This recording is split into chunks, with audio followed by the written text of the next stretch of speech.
हम पूनम कर्ण अपन मिथिला अपन मिथिलाचरण सबके प्रणाम करै छी। आई हम एक उपनयन के गीत गा बजा रहा छी। मिथिला के लाइक करब, सब्सक्राइब करब। नित उठी कागस गुनिया की नित उठी भाखत रे ललन रे कौने बाबा यांगा ना उपनयन कहाँ कहाँ नेवता बरे नित उठी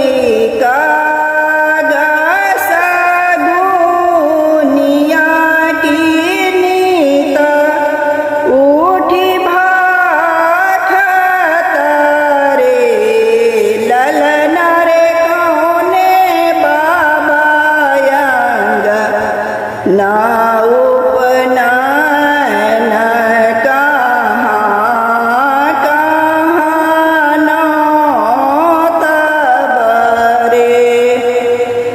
नित उठी कागस गुनिया की नित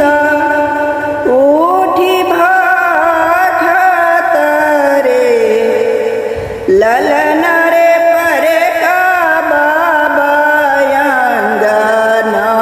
उपनयन की सब लोक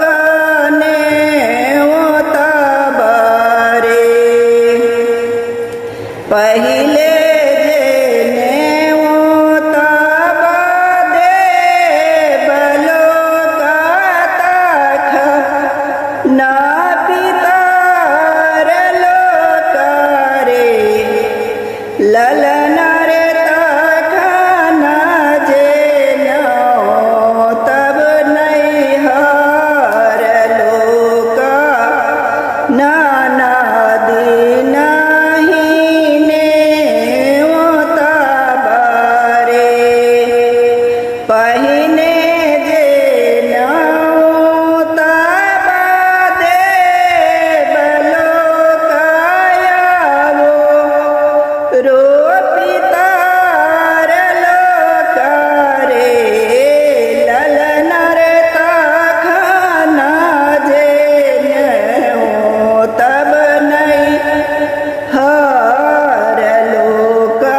नानदी नहीं नेवता बरे देवलोक सायावता देवेश्वर इंद्र इंद्रासन रे ललन रे नहीं हरे सायावता